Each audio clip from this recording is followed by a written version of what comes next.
Hello दोस्तों, एक बार फिर स्वागत है आपका हमारे चैनल ओके पॉइंट 247 में। तो पॉलिटी के लेक्चर सीरीज में आज हम फिर डिस्कस करेंगे फंडामेंटल राइट्स को। यदि आप किसी भी एग्ज़ाम की तैयारी कर रहे हैं, चाहे वो केंद्र सरकार के अधीन हो चाहे राज्य सरकार के अधीन हो, तो ये वीडियो आपके लिए बहुत खास होने वाला है। और आपसे रिक्वेस्ट है कि इस वीडियो के डिस्क्रिप्शन बॉक्स में हम इसका PDF प्रोवाइड करा देंगे, आप वहां से इसको डाउनलोड कर लीजिए, या फिर वीडियो के डिस्क्रिप्शन में टेलीग्राम का लिंक हमने दे रखा है, वहां से आप इसमें जुड़ जाइए और PDF हम वहां भी शेयर करते हैं। ठीक है, तो PDF आप ज़रूर डाउनलोड कीजिए ताकि आप रिवीजन समय समय से कर सकें। ठीक है, यदि आप नए हैं तो प्लीज़ मेरे चैनल को सब्सक्राइब कर लीजिए और बेल आइकन को प्रेस कर लीजिए, और वीडियो को लाइक आप ज़रूर कर दिया कीजिए, क्योंकि आप वीडियो देखते हैं लाइक नहीं करते हैं। तो प्लीज़ आप लाइक भी कीजिए, सब्सक्राइब भी कीजिए। ठीक है, यदि आप चैनल पर नए हैं तो प्लीज़ सब्सक्राइब करके अपने फ्रेंड के साथ भी शेयर कर दीजिए। और आप कैसे भी पॉलिटी पढ़े होंगे, प्लीज़ इस बार इस सीरीज़ को आप देखिए, आपको हमेशा एक नयापन लगेगा। ठीक है, तो चलिए हम वीडियो को शुरू करते हैं। ठीक, तो पहला जो क्वेश्चन है हमारे पास, भारतीय संविधान का अनुच्छेद 14 भारत के नागरिकों को किस बात की गारंटी देता है? तो हम लोग मौलिक अधिकार के बारे में पढ़ रहे हैं। तो अधिकार का मतलब होता है, अधिकार किसको दिया जाता है? आप एक बार सोचिए, दिमाग लगाइए। जब संविधान निर्माताओं ने, जब 1946 में हमारा कैबिनेट मिशन आया था, जिसमें तीन सदस्य थे, हम बता चुके हैं वीडियो में, सर स्टेफर्ड क्रिप्स, एलेक्जेंडर और AB एलेक्जेंडर, और तीसरे कौन थे? Pethick Lawrence. तो उस समय संविधान निर्माताओं को इस बात का जरूर डर था कि जो दलित समूह है, जो पिछड़ा वर्ग है, जो अनुसूचित जात है, अनुसूचित जनजात है, महिला वर्ग है, जो मजदूर वर्ग है, इन सब वर्गों का एक उच्च दबके के लोगों के द्वारा शोषण न किया जाए, इसके लिए इन सब को, भारत के नागरिकों को एक अधिकार प्रदान किया जाए, जिसे हम क्या कहते हैं? फंडामेंटल राइट्स, मूल अधिकार कहते हैं। तो मूल अधिकार जो हमारे भारतीय संविधान के भाग 3 में उल्लेख किया गया है, भाग 3 में उल्लेख किया गया है, और यह अनुच्छेद 12 से लेकर के अनुच्छेद 35 के बीच में उल्लेखित है। कि इसका मतलब है कि 12 से लेकर 35 तक प्रत्येक आर्टिकल में किसी भी व्यक्ति को गरिमामय जिंदगी जीने के लिए उनको कुछ अधिकार दिए जाएंगे। उन अधिकारों के तहत व्यक्ति अपना और समाज का और अपने व्यक्तित्व का नैतिक विकास कर सकता है। ठीक है, तो यहाँ पे कहा जा रहा है कि इसी तरह से अनुच्छेद 14 में क्या कहा गया होगा? तो इसके पहले अनुच्छेद 12 भी आया होगा, अनुच्छेद 13 भी आया होगा, मैं बताऊंगा। तो अनुच्छेद 14 में क्या कहा गया है, आप देख सकते हैं प्रश्न कितना इंपॉर्टेंट है। ठीक है, तो इसका जो आंसर होगा हमारे पास, विधियों का समान संरक्षण, विधि की समक्ष समता, आर्थिक संसाधनों का समान वितरण, और विधि की समक्ष समता और विधियों का समान संरक्षण। तो इसका जो ऑप्शन होगा, ऑप्शन नंबर डी एकदम बिल्कुल करेक्ट होगा, कि विधि के समक्ष समता, के कानून के समक्ष सभी एक समान हैं। यदि चाहे कोई अमीर हो चाहे गरीब हो, यदि दोनों ही एक ही गलत काम करते हैं, दोनों ही अपराध करते हैं, तो दोनों को सजा का प्रावधान बिल्कुल से समान होगा। मतलब कानून के समक्ष सभी बिल्कुल से क्या होंगे? समान होंगे।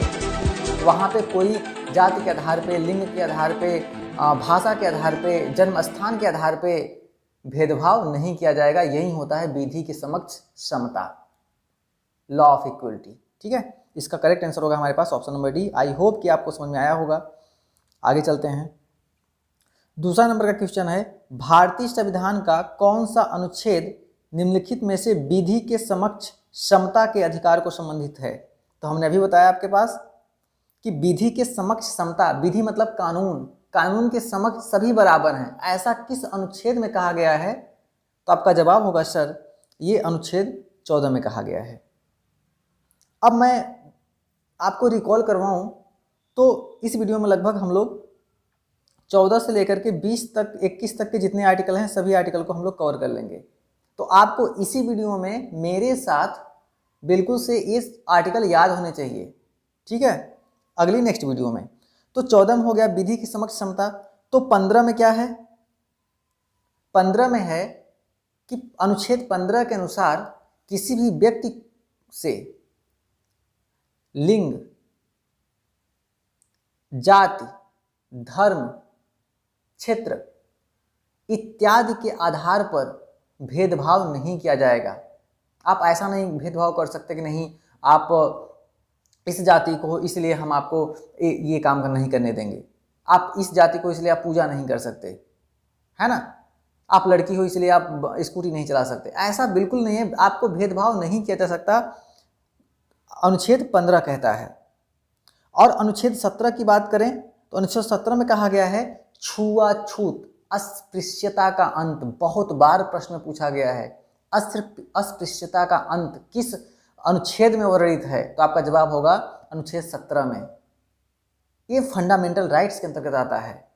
आपका फंडामेंटल अधिकार है कि आपके साथ कोई छुआछूत ना करे, आपके साथ कोई गलत व्यवहार ना करे, आपके ऊपर कोई जातिगत टिप्पणी ना करे, आपके व्यवसाय को लेकर के आपके ऊपर कोई भी उंगली ना उठाए। तो ये होता है अस्पृश्यता, ठीक है। ऐसा नहीं है कि आप कोई जैसे कुम्हार है वो चाक बना रहा है तो उसके व्यवसाय को लेकर के आप उस पे मतलब तंज कस रहे हैं, उस पे आप सामाजिक आर्थिक बुराइयों से कुरीतियों से भरी हुई राजनीतिक आप कसौटी कस रहे हैं, ऐसा नहीं होना चाहिए। तो हमारा जो अनुच्छेद 14 है ये है विधि की समक्ष क्षमता। इसका जो करेक्ट आंसर हो जाएगा हमारे पास अनुच्छेद 14। 18 में क्या है, उपाधियों का अंत। ये आप नहीं कहेंगे कि जैसे कि राजाओं के राजा महाधिराज सम्राट विक्रम पधार रहे हैं, ऐसा नहीं हो सकता। आप ये सब उपाधियों का अंत कर दिया गया है।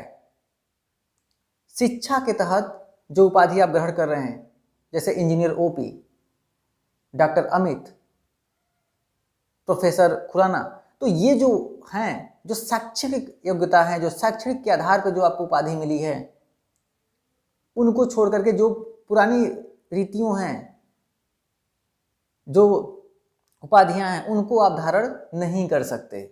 और इसमें यह भी कहा गया है कि जब तक भारत सरकार नहीं चाहेगा आप किसी और देश की उपाधि को आप ग्रहण नहीं कर सकते। आपको पता होगा कि जब 13 अप्रैल 1919 को जलियांवाला बाग हत्याकांड हुआ था तो रविन्द्रनाथ टैगोर ने नाइटहुड की उपाधि त्याग दी थी।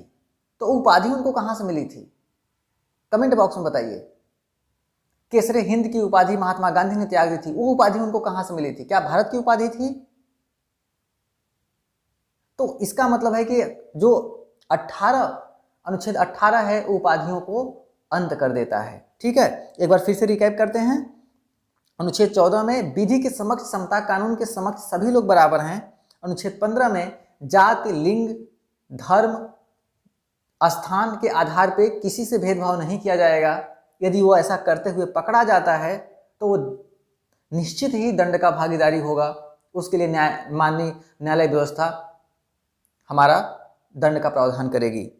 अनुच्छेद 17 की बात करें तो अस्पृश्यता, छुआछूत का अंत कर दिया गया, एवोल्यूशन ऑफ अनटचेबिलिटी। 18 की बात करें तो उपाधियों का अंत। आई होप कि आपको क्लियर होगा मेरे दोस्त। आगे चलें। अगला है नीचे दिए गए आधारों में से राज्य किस आधार पर भारतीय संविधान के अनुच्छेद 15 के तहत विभेद प्रतिषेध नहीं करता। मतलब जो अनुच्छेद 15 है, अनुच्छेद 15 में किन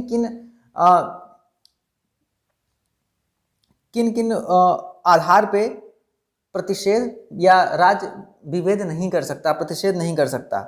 तो जन्म स्थान पे बिल्कुल ऐसा नहीं है कर सकते कि हो सकता है कि आप बनारस में जन्मे हैं और हम यहाँ पे मतलब जंगली इलाके में मतलब कि आउटर में जन्मे हैं, रेणुकूट में जन्मे हैं, तो आप और हमारे बीच में जन्म का स्थान अलग अलग है इसलिए आप मुझसे भेदभाव करेंगे, ऐसा बिल्कुल नहीं है।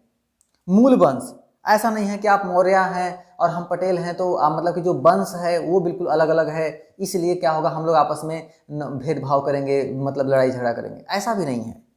जाति, जात के आधार पे आप भेदभाव नहीं करेंगे। लेकिन भाषा, इसमें जो प्रावधान किया गया है वो भाषा के बारे में नहीं कहा गया है। मूल वंश है, जन्म स्थान है, जाति है, धर्म भी है, धर्म के आधार पर भी आप भेदभाव नहीं कर सकते। लेकिन भाषा का उल्लेख हमारे संविधान के अनुच्छेद 15 में उल्लेखित नहीं किया गया है। ये प्रश्न बहुत इंपॉर्टेंट है, आप देख सकते हैं बहुत बार पूछा गया है। ठीक, देख लीजिए एक बार। तो एक की पॉइंट है है ना। आप अपने भारत के संविधान को जानिए, अपने हक को जानिए, अपने अधिकार को जानिए आप, कि आपको भारतीय संविधान में क्या क्या अधिकार मिला है। कहीं ऐसा तो नहीं कि आपके जो कार्य हैं वो समाज को बाधित कर रहे हैं, संविधान की जो एकता अखंडता बनाए रखने का जो हम लोगों ने संकल्प लिया है वो खतरे में पड़ रही है, कहीं ऐसा तो नहीं है। आपके काम करने की शैली, आपकी बोलने की शैली, कहीं ऐसा तो नहीं है कि जो आपके अगल बगल हैं उनकी स्वतंत्रता बाधित हो रही है। तो इन सब का नॉलेज कब होगा, जब आप एक भारतीय संविधान को अच्छे से पढ़ाई करेंगे। तो आप देख सकते हैं कि धर्म, मूल वंश, जाति, लिंग एवं जन्म स्थान के आधार पे भेदभाव नहीं किया जाएगा, है ना, भेदभाव नहीं किया जाएगा। तो ये आपके पास 5 हो गए, कितने, 1 2 3 4 5। लेकिन भाषा के आधार पे ऐसा उल्लेख हमारे भारतीय संविधान में वर्णित नहीं किया गया है। ठीक है, आगे चलते हैं। 4 नंबर का क्वेश्चन है कि संविधान के किस अनुच्छेद के तहत केंद्र सरकार को समाज के कमजोर वर्गों को, केंद्र सरकार को समाज के कमजोर वर्गों को नौकरियों और शिक्षण संस्थानों में आरक्षण देने का प्रावधान है। तो आरक्षण की बात की जा रही है। आपको पता होगा कि भारत एक विविधताओं का देश है। भारत के प्रत्येक कोने कोने पे आपको अलग अलग तरह की संस्कृति, अलग अलग तरह का रहन सहन, अलग अलग तरह का नित्य गान और अलग अलग तरह की सामाजिक व्यवस्था देखने को मिलती है। तो भारत एक जब विविधताओं का देश होगा तो उन समाज में जहाँ पे पुरुष होंगे वहाँ पे महिलाएं भी होंगी, वहाँ पे दलित वर्ग भी होगा, वहाँ पे कमजोर वर्ग भी होगा, वहाँ पे अनुसूचित जाति, अन्य पिछड़ा वर्ग के लोग भी होंगे। तो उनको एक मुख्य धारा में लाने के लिए, हम क्या करते हैं, आरक्षण का प्रावधान करते हैं, ताकि सबका साथ सबका विकास हो सके। तो इसलिए नौकरियों और शिक्षण संस्थानों में आरक्षण देने का प्रावधान किया गया है। क्यों किया गया है? क्योंकि आपको पता होगा यदि कोई जो अमीर लड़का है वो काम नहीं कर रहा है तो वो 8 घंटे बड़े आराम से पढ़ाई कर रहा है, तो 100 में वो 90 नंबर लाया, उसका सिलेक्शन हो गया। अब जो बच्चा जो गरीब घर का है उसे तो इतनी सुविधाएं मिलेंगी नहीं, सुविधाओं से वंचित है, तो कम काम करेगा, काम ज़्यादा करेगा, पढ़ाई कम करेगा। जब पढ़ाई कम करेगा तो उसका 100 में 90 नंबर नहीं आएगा, तो उसका तो सिलेक्शन नहीं होगा। तो आरक्षण इसलिए कर दिया गया है कि जो हमारे जो देश के जो नागरिक हैं उनको मुख्य धारा में लाने के लिए उनको आरक्षण का प्रावधान कर दिया गया कि ठीक है, जो लोग मतलब कि पिछड़े वर्ग में हैं उनको आरक्षण दे दिया जाए। तो जो लड़का यदि 80 नंबर ला रहा है तो उसका भी सिलेक्शन करा दिया जाए आरक्षण के तहत। तो इस तरह से नौकरियों में शिक्षण संस्थानों में जो आरक्षण की सुविधा है वो हमारे पास अनुच्छेद 16 में किया गया है। आपको फिर से मैं रिकैप करवाऊं तो देखो, इस वीडियो को प्लीज़ आप सब्सक्राइब कर लीजिए और अपने दोस्तों के साथ, जो लोग भी तैयारी करते हैं उनके साथ शेयर कर दीजिए, ठीक है। अनुच्छेद 14 में हमने क्या बताया था कि विधि की समक्ष समता, और अनुच्छेद 15 में क्या बताया था, जाति, लिंग, धर्म, क्षेत्र स्थान, मूल वंश आदि के आधार पे आप किसी से भेदभाव नहीं कर सकते। यदि ऐसा करते हुए पकड़े जाते हो तो आप दंड के भागीदारी माने जाएंगे। अनुच्छेद 19 में क्या कहा गया है, बोलने की स्वतंत्रता, आगे मैं पढ़ाऊंगा अनुच्छेद 19, ठीक है। और ये आप किस में पढ़ रहे हैं, भारतीय संविधान के भाग 3 में। सर भाग 3 में क्या है, मौलिक अधिकार, फंडामेंटल राइट्स। मौलिक अधिकार कहाँ से लिया गया है, ये अमेरिका से लिया गया है। फंडामेंटल राइट्स कहाँ से लिया गया था, अमेरिका से लिया गया है। अमेरिका से और क्या क्या लिया गया है, प्रस्तावना लिया गया है भारतीय संविधान की, उच्च न्यायालय की व्यवस्था ली गई है, राष्ट्रपति पे महाभियोग लिया गया है, वित्तीय आपातकाल भी कहाँ से लिया गया है, अमेरिका से लिया गया है। वहीं बात करें केवल आपातकाल तो कहाँ से लिया गया है, जर्मनी। इन बातों को भी अपने दिमाग में आप बिल्कुल नोट कर लीजिए, हमने पढ़ा रखा है। ऐसा नहीं है कि हम एक क्वेश्चन कराएंगे और आपको आगे बढ़ चलेंगे। आगे चलें तो आप देख सकते हैं अब कि अनुच्छेद 16 क्या कहता है कि राज्य के अधीन किसी नियोजन या पद के संबंध में केवल धर्म, मूल जाति, लिंग, उद्भव, जन्म स्थान, निवास के आधार पे भेदभाव नहीं किया जाएगा, मतलब कि उसको अपात्र घोषित नहीं किया जाएगा। ऐसा नहीं है कि मान लो जेई की वैकेंसी निकली तो इस जेई की वैकेंसी में बबीता इसलिए नौकरी नहीं कर सकती क्योंकि वो लड़की है, उसके पास डिग्री है लेकिन वो इसलिए नहीं कर सकती क्योंकि वो लड़की है। ऐसा नहीं किया जा सकता। सविता इसलिए नौकरी नहीं कर सकती क्योंकि वो गरीब घर की है, ऐसा नहीं किया जा सकता। ऐसा हमारा अनुच्छेद 16 कहता है। बहुत ही इंपॉर्टेंट है मेरे दोस्त। यदि आप अच्छे से फंडामेंटल राइट्स पढ़ लेते हो तो निश्चित ही मैं दावे के साथ कह सकता हूं कि आपके जीवन जीने का तरीका बदल जाएगा। आप अपने व्यक्तित्व का सर्वांगीण विकास कर पाएंगे। क्वेश्चन नंबर 5 को देखते हैं हम। ये हम क्वेश्चन के माध्यम से, जो पिछले साल प्रश्न आए हैं उसके माध्यम से हम लोग पूरे पॉलिटी को खत्म करने वाले हैं। ठीक है। भारतीय संविधान का कौन सा अनुच्छेद सभी नागरिकों को लोक नियोजन में अवसर की समता, क्षमता नहीं होगा, समता का प्रावधान करता है? लोक नियोजन मतलब क्या हुआ? जो सरकारी सेक्टर हैं, जो निगम हैं, जो सरकारी सेक्टर का मतलब हुआ कि सरकार जो भी मतलब कि फैक्ट्री लगाती है, कोई भी प्रोजेक्ट लगाती है, तो उसका जो बेस होता है नो प्रॉफिट नो लॉस पे होता है, क्योंकि वो समाज के हित में कार्य कर रही होती है। लोक हित में जब सरकार कार्य करती है तो अपना नो प्रॉफिट नो लॉस के बेस पे चलती है। जैसे हम लोग बिजली विभाग में हैं तो सरकार का प्राथमिकता नो प्रॉफिट नो लॉस पे होता है। समाज को कम पैसे में बिजली देने का प्राथमिकता दी जाती है। क्यों? क्योंकि हमारे पास सरकार का इसमें पूंजीगत सामर्थ्य है। तो इसलिए लोक नियोजन की बात करें तो हमारा जो हो जाएगा अनुच्छेद नंबर 16, हमने कहा था अभी इसके पहले। ठीक, बाकी अनुच्छेद को डिटेल में कर लें हम। तो भारतीय संविधान के आप भाग 3 को पढ़ रहे हैं, तो भाग 1 में क्या है? संघ एवं राज्य क्षेत्र। भाग 2 में क्या है? नागरिकता। संघ एवं राज्य क्षेत्र में कितने आर्टिकल हैं? 1 से लेकर 4 तक। भाग 2 में नागरिकता 5 से लेकर 11 तक। मौलिक अधिकार भाग 3 में 12 से लेकर 35 तक। 4 क्या है? राज्य के नीति निर्देशक के तत्व 36 से 51 तक। इस तरह से आप रट लीजिए बिल्कुल से।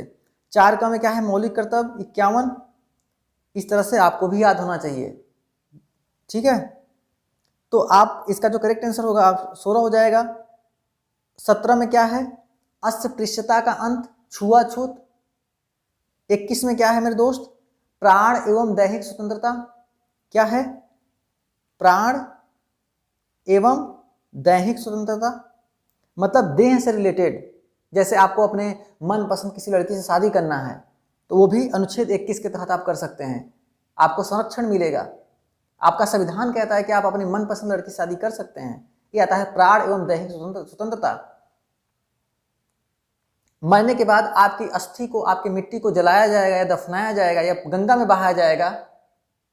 ये अनुच्छेद 21 के तहत आपको स्वतंत्रता मिलता है। ठीक है।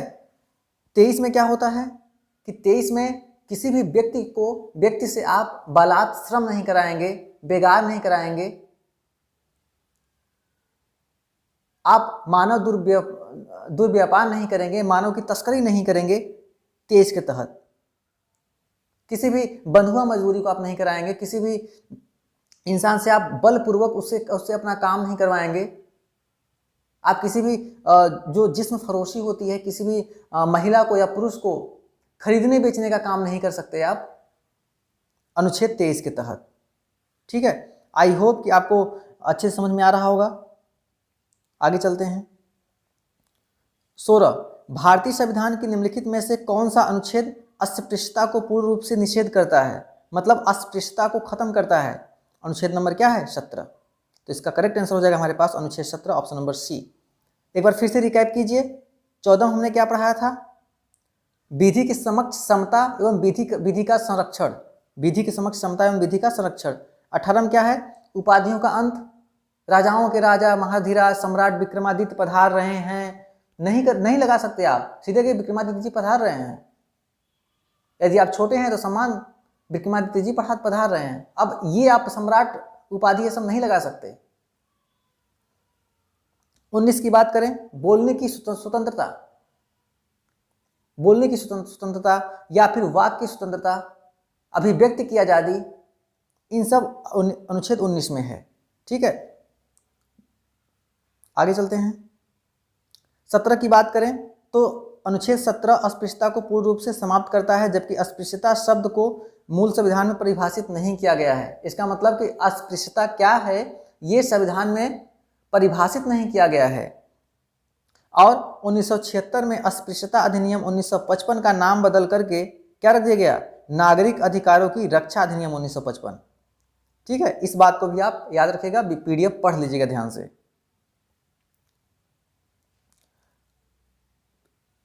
क्वेश्चन नंबर 7 की बात करें तो भारतीय संविधान का अनुच्छेद 19 उपलब्ध कराता है, मतलब जो अनुच्छेद 19 है वो कितने प्रकार की स्वतंत्रता को उपलब्ध कराता है।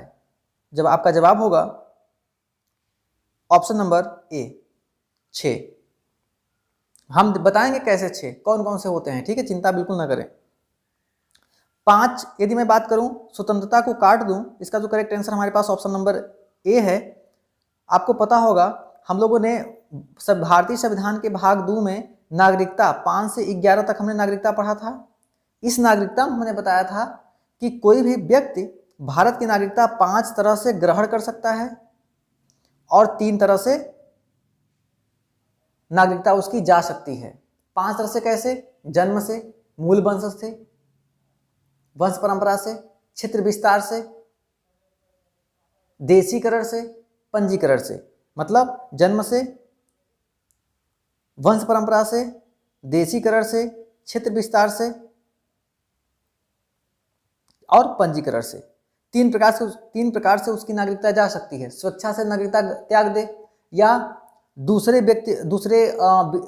देश की नागरिकता ग्रहण कर ले, या फिर उसके द्वारा किए गए काम राष्ट्र की एकता अखंडता को खतरे में डालते हों और वो उसके ऊपर देशद्रोह का आरोप सिद्ध हो जाए, उसकी उस स्थिति में भी उसकी नागरिकता छीन ली जा सकती है। ठीक है, तो ये पूछा जाता है कि नागरिकता आप कितने प्रकार से ग्रहण कर सकते हैं, तो 5 प्रकार से। कितने प्रकार से जा सकती है, 3 प्रकार से। इसका जो करेक्ट आंसर होगा मेरे दोस्त 6 प्रकार की स्वतंत्रता। तो बात करते हैं वो 6 प्रकार की स्वतंत्रता क्या क्या है।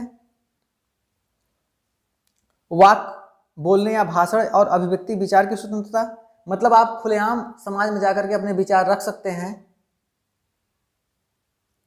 ठीक है, कि हम भारत पे बहुत ही गर्व प्राउड फील करते हैं, हम अपने देश के प्रति अपनी जान दे सकते हैं, हम अपने समाज को, अपने राष्ट्र को, अपने देश को, अपने प्रदेश को उस ऊंचाइयों तक लेके जाएंगे जहां पे व्यक्ति का व्यक्तित्व नैतिक, सामाजिक, आर्थिक, राजनीतिक हर तरफ से विकास हो सके। ये आपके विचार हैं, आप कह सकते हैं, आप बोल सकते हैं, आप मौन रह सकते हैं। दूसरा क्या है, शांतिपूर्ण बिना हथियार को सम्मेलन करने की स्वतंत्रता। बिना हथियार के आप सम्मेलन कर सकते हैं। ठीक है, किसान सम्मेलन, जैसे किसान सम्मेलन हो रहा है बिना हथियार के। उस समय क्या है, सभी किसान मिलके अपने आप बीती जो बातें हैं उस पर वो चर्चा कर रहे हैं, जो अपने अंदर जो मुद्दा लेके बैठे हैं कि किस तरह से हम अपनी बात को सरकार के समक्ष रखें, या अपने फसलों को हम किस तरह से देखभाल करें ताकि कम में अधिक उपज हो सके। तो ये भी स्वतंत्रता है। संघ बनाने की स्वतंत्रता, आप संघ बना सकते हैं, यूनियन बना सकते हैं, लेकिन उस यूनियन का उद्देश्य देश की एकता और अखंडता को नष्ट करने का नहीं होना चाहिए। उस यूनियन का उद्देश्य किसी ऐसे काम से नहीं होना चाहिए जो हमारे देश की शांति को भंग करता हो। आप संघ बना सकते हैं।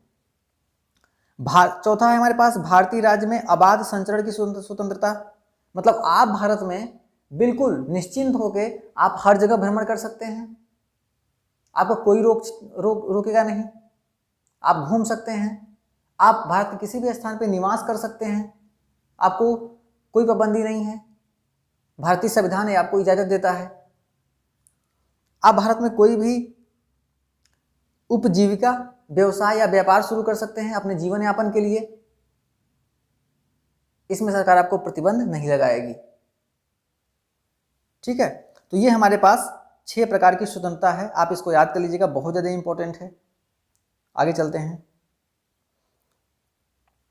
8वां नंबर का क्वेश्चन है, निम्नलिखित में निम्नलिखित में से किस अधिकार के तहत प्रेस की आज़ादी दी गई है? प्रेस मतलब क्या होता है? बोलना। तो बोलने की आज़ादी किस में थी? अनुच्छेद 19 में। तो बोलना मतलब क्या है? अभिव्यक्ति, मतलब व्यक्ति अपने विचारों को जब वो व्यक्त करता है तो उसे हम क्या कहते हैं? अभिव्यक्ति का अधिकार। ये है आर्टिकल नंबर 19 में। विधि के समक्ष समता ये कब है? अनुच्छेद 14 में। छुआछूत का अंत ये कब है? कौन सा अनुच्छेद में? अनुच्छेद 17 में। प्राण एवं दैहिक स्वतंत्रता ये किस में है? अनुच्छेद 21 में। ठीक है। और एक और याद रखिएगा कि अनुच्छेद 21B में 86वां संविधान संशोधन 2002 में 6 से लेकर के 14 वर्ष के बच्चों को अनिवार्य एवं निःशुल्क शिक्षा का प्रावधान किया गया। ये फंडामेंटल राइट्स है। इसका मतलब ये है कि जो बच्चे की उम्र 6 से 14 साल है उसको अनिवार्य एवं निःशुल्क शिक्षा पाने का उसका हक है। वो आपसे लड़ सकता है, आप चाहे उसके माँ बाप हों, चाहे कोई हो, उसका वो हक है, अधिकार है। संविधान उसको अधिकार देता है कि आपको शिक्षा पाने का अधिकार है। आर्टिकल इसे 21B में जोड़ दिया गया। सबसे पहले ये राज्य के नीति निर्देशक तत्व में था, लेकिन 86वां संविधान संशोधन में 6 से 14 वर्ष के बच्चों को निःशुल्क एवं अनिवार्य शिक्षा पाने का अधिकार मौलिक अधिकार बना दिया गया। आई होप कि आपको क्लियर हो रहा होगा। क्वेश्चन नंबर 9 की बात करें। भारतीय संविधान के अनुच्छेद 20 के तहत अपराधों के दोष सिद्धि के संबंध में संरक्षण संदर्भित करता है। तो अनुच्छेद 20 क्या है आपको पता होगा। आपको 14 बता दिया हमने, 15 बता दिया, 16 बता दिया, 17 आपको कंफर्म हो गया, 18 हो गया, 19 हो गया। अब 20 की बात कर रहे हैं और हमने 21 भी बता रखा है। तो दोष अपराधों के लिए दोष सिद्धि का मतलब क्या है? आपको दंड तब तक नहीं दिया जाएगा। अनुच्छेद 20 की मैं बात करूं, यदि आपकी गिरफ्तारी कर ली गई है तो आपको ये हक मिलेगा, आपको ये अधिकार है कि आप अपने मन से, अपने मर्जी से किसी भी वकील को आप चुन सकते हैं। ठीक है। और एक ही सजा के लिए उसे बार बार आपको दंडित नहीं किया जाएगा। एक ही अपराध के लिए आपको बार बार दंडित नहीं किया जाएगा। ये ऐसा अनुच्छेद 20 में कहा गया है, दोष सिद्धि के संरक्षण में। ठीक है। तो जब आपको पुलिस गिरफ्तार कर लेती है तो आपका यह हक बनता है, आपका यह अधिकार है कि आप अपने मर्जी से वकील चुन सकते हैं। और आपने जो भी अपराध किया है उस अपराध सिद्ध हो जाता है तो इसी अपराध के लिए, एक अपराध के लिए बार बार दंड नहीं दिया जाएगा। तो ये होगा हमारे पास क्या है? मूल अधिकार। भारतीय नागरिकों का क्या है हमारे पास? मूल अधिकार। मौलिक कर्तव्य किसमें है? ये भारतीय संविधान के भाग 4 क में है, अनुच्छेद 51 में। मैं बार बार इसलिए कर रहा हूं कि आप मेरे साथ याद कर लीजिए मेरे दोस्त। आप अकेले ऐसे नहीं पढ़ेंगे, एक तरफ से एक तरफ पढ़ते हैं, इसलिए आपका सिलेक्शन नहीं हो रहा है। यदि आप मेरा वीडियो देख रहे हैं इसका मतलब साफ है कि आप सर्विस में नहीं हैं। यदि हमारे वजह से आपको जरा सा भी आपको हेल्प मिलती है तो आप इस बात को सीखिए, आप एनालिसिस करिए कि हमने कैसे पढ़ के सिलेक्शन लिया और एक जगह नहीं कई जगह मैंने सिलेक्शन लिया। आप भी वही कीजिए, भीड़ से बिल्कुल अलग हटिए। राज्य के नीति निर्देशक के सिद्धांत, ये भारतीय संविधान के भाग 4 में है। अनुच्छेद बताइए जल्दी से, 36 से 51। संवैधानिक उपचारों का अधिकार, इसको भीमराव अंबेडकर ने संविधान की आत्मा कहा है। ये भी प्रश्न कई बार पूछा गया है। मैं जो भी लिंक करा रहा हूं मेरे दोस्त वो सभी प्रश्न में आए हैं। ये हो जाएगा हमारे पास अनुच्छेद 32 में। ठीक, ये हमारे पास होगा आज का क्वेश्चन ऑफ द डे। ये आपका क्वेश्चन ऑफ द डे है मेरे दोस्त। आपसे मैं उम्मीद करता हूं इसका जवाब आप वीडियो के नीचे कमेंट बॉक्स में जरूर दीजिएगा। यदि आप मेरा वीडियो आपको पसंद आता है तो आप अपने फ्रेंड के साथ शेयर कीजिए और इस पूरे लेक्चर का मेरे साथ इस पूरे GK GS फाउंडेशन का आप बिल्कुल लाभ उठाइए और PDF डाउनलोड कर लीजिए। तब तक के लिए take care, bye bye, thank you.